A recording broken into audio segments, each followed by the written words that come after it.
శ్రీమాత్రే నమః. అందరికీ నమస్కారం. కార్తీక పురాణం 19వ అధ్యాయం గురించి ఇప్పుడు మనం తెలుసుకుందాం. ఓం నమః శివాయ. మునులందరిలో కూడా జ్ఞానసిద్ధుడు అనే ముని శ్రీ మహావిష్ణువుని స్తుతించడం ప్రారంభించారు. ఓ బ్రహ్మాండ పురుష, వేదములు అన్నీ కూడా మీ నుంచి ఉద్భవించాయి. మీరు రహస్య స్వరూపులు. మీరు అద్వితీయంగా ఉంటారని తెలుసుకోవాలి. సూర్యుడు, చంద్రుడు, శివ, బ్రహ్మాదుల అందరి చేతను కూడా మీరు ఎప్పుడూ స్తుతింపబడుతూ ఉంటారు. అటువంటి మీ పాదపద్మాలకు నా నమస్కారములు. శివునిచే పూజింపబడిన మీకు నా నమస్కారములు. సంసార బంధములు అనే భయాల నుంచి ఉద్ధరించి ఈ సముద్రం నుంచి సులువుగా బయటపడేసేవాడివైన నీకు నా నమస్కారములు స్వామి. చరాచర ప్రాణులందరి చేత కూడా నిత్యము స్తుతింపబడుతూ ఉంటారు. పంచభూతములు అన్నీ కూడా మీలో నుంచే ఉద్భవించాయి. ఈ సమస్త సృష్టి కూడా మీలో నుంచి ఉద్భవించిందే. మీరు కారణములకే కారణమైన వారు. మీరే ఈశ్వరులు. ఈ చరాచర ప్రపంచమంతా కూడా మీ మాయతోనే నడుస్తోంది. మీరు ఆది మధ్యాంతరహితులు. నీవు యజ్ఞస్వరూపుడవు. నీవు సచ్చిదానంద స్వరూపుడవు. నీ ఈ స్వరూపాన్ని చూశాక ఈ జగములో వెన్నెల అంతా కూడా సముద్రంలా కనిపిస్తోంది. ఆనంద సముద్రము నీవే. నీవే ఈశ్వరుడవు. నీవే జ్ఞానస్వరూపుడవు. సమస్తమునకు ఆధారము నీవే. సమస్త పురాణాల యొక్క సారము కూడా నీవే. నీ వల్లనే సమస్తము జన్మిస్తోంది. నీలోనే లయమైపోతోంది.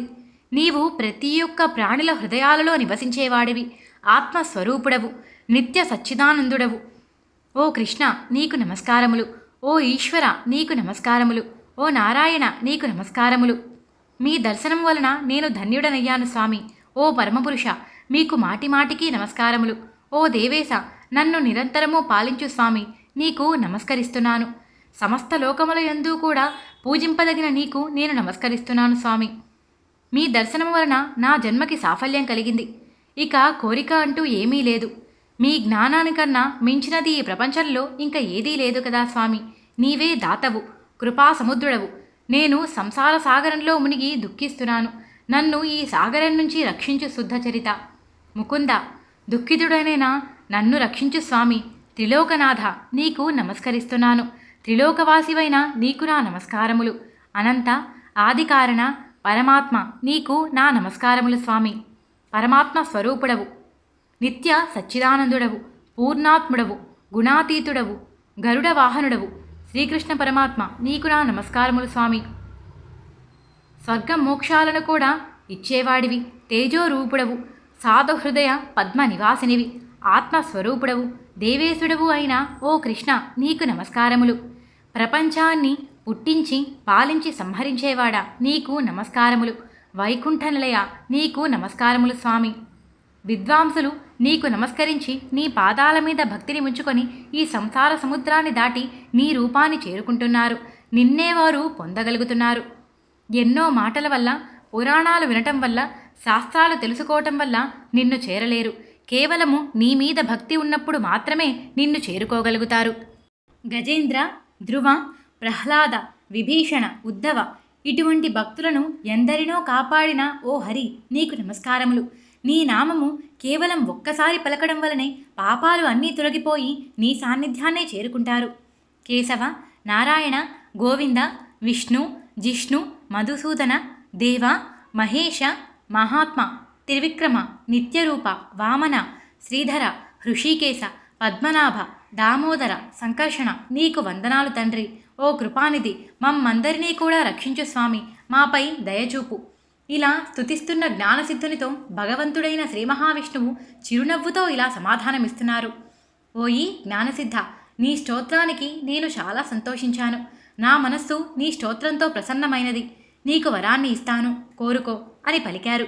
దానికి జ్ఞానసిద్ధుడు ఇలా అంటున్నారు. గోవింద, నా మీద దయ ఉంచి నీ సాన్నిధ్యాన్ని ప్రసాదించు స్వామి.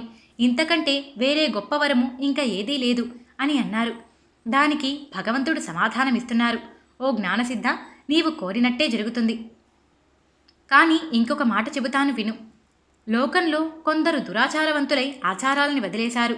పాపాత్ములయ్యారు. బుద్ధిహీనులయ్యారు. వారి పాపాలన్నీ నశించి ముక్తి కలిగే మార్గాన్ని చెప్తాను.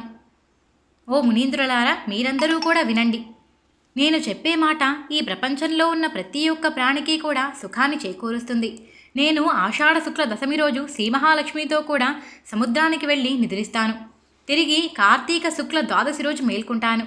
కాబట్టి నాకు నిద్రా సుఖాన్ని ఇచ్చే ఈ మాస చతుష్టయమందు శక్తి వంచన లేకుండా ఎవరికి వీలైనట్టుగా వారు వ్రతాదులను ఆచరించాలి. అలా చేయటం వల్ల వారి పాపాలన్నీ నశించిపోవటంతో పాటు నా సాన్నిధ్యాన్నే చేరుకుంటారు. నాకు నిద్ర సుఖాన్ని ఇచ్చే ఈ మాస చతుష్టయంలో వ్రతం ఆచరించని వాడు ఎవరైతే ఉంటారో వారు నరకాన్నే చేరుకుంటారు అని పలికారు. ఓ మునీశ్వరులారా, మీరందరూ కూడా నాకు ఇష్టమైన ఈ వ్రతాన్ని తప్పకుండా చేయండి. ఎవరైతే మూఢులై ఈ చాతుర్మాస్య వ్రతాన్ని చెయ్యరో వారు బ్రహ్మహత్య మొదలైన గోహత్య ఇటువంటి పాపాలన్నిటికీ అర్హతని పొందగలిగిన వారవుతారు. నాకు నిద్ర మీద గాని సుఖము దుఃఖము జన్మము మరణము వీటి వేటికి నేను బద్ధుడిని కాను. నేను నిద్రకి భయపడి సముద్రంలోకి వెళ్ళటం లేదు. నా భక్తులు ఎవరో కానివారు ఎవరో పరీక్షించి చూడాలని నేను నిద్రావంకని పెట్టుకొని పాల సముద్రంలో శయనిస్తాను. కాబట్టి నాకు ఇష్టమైన ఈ చాతుర్మాస్య వ్రతాన్ని ఎవరైతే చేస్తారో వారు నాకు ప్రియమైన వారవుతారు, నా సాన్నిధ్యాన్ని చేరుకుంటారు. నీచే చేయబడిన ఈ స్తోత్రాన్ని నిత్యము 3 కాలాల్లో ఎవరైతే ఆచరిస్తారో వారు నా లోకాన్నే చేరుకుంటారు. ఇలా శ్రీహరి చెప్పి లక్ష్మీదేవితో సహా ఆషాఢ శుద్ధ దశమి రోజున పాలసముద్రంలో నిద్రించడానికి బయలుదేరారు. ఆదిశేషుని తల్పమందు శయనించటం ప్రారంభించారు. ఆంగిరస మహర్షి ఆ పురుషునితో అంటున్నారు, నీవడిగిన ప్రశ్నకు సమాధానంగా ఈ చాతుర్మాస్య సర్వఫలప్రదము, అన్ని వ్రతాలలో కూడా ఉత్తమమైనది. పాపాత్ములు కానీ పుణ్యాత్ములు కానీ సాధువులు కానీ ఎవ్వరైనా సరే ఈ చాతుర్మాస్య వ్రతాన్ని చేయాలి. బ్రాహ్మణులు, క్షత్రియులు, వైశ్యులు, శూద్రులు, స్త్రీలు అందరూ కూడా శ్రీ మహావిష్ణువు ప్రీతి కొరకు ఈ వ్రతాన్ని చేయాలి. ఈ చాతుర్మాస్య వ్రతాన్ని పుణ్యస్త్రీ కానీ, విధవ కానీ, శ్రమణి కానీ, లేక సన్యాసిని కానీ ఎవ్వరైనా చేయాలి. అహంకారం వల్ల, భక్తి లేకపోవటం వల్లనైనా సరే చాతుర్మాస్య వ్రతాన్ని చెయ్యనివాడు బ్రహ్మహత్య పాతకాన్ని పొందుతాడు. మనసును శుద్ధి చేసుకుని ఈ చాతుర్మాస్య వ్రతాన్ని చేసిన వారు శ్రీహరికి ఇష్టులై శ్రీహరి సాన్నిధ్యాన్నే పొందుతారు. ఈ చాతుర్మాస్య వ్రతాన్ని చెయ్యనివారు 1,000,000 జన్మలలో కళ్ళు తాగేవాడు పొందే ఫలితాన్ని పొందుతాడు. ఇందుకు సందేహమే లేదు. ఈ ప్రకారంగా వీలు ఉన్నట్టుగా ఎవరికి వీలు తగ్గట్టు వారు చాతుర్మాస్య వ్రతాన్ని ఆచరించాలి. అలా చేస్తే 100 యజ్ఞములు చేసినంత ఫలితం పొంది అంత్యములో విష్ణు సాన్నిధ్యాన్ని పొందుతారు. జ్ఞానసిద్ధుడు శ్రీహరి యొక్క మాటలు విని భక్తి శ్రద్ధలతో చాతుర్మాస్య వ్రతాన్ని చేశారు. ఆయన వైకుంఠ సాన్నిధ్యాన్ని పొందారు.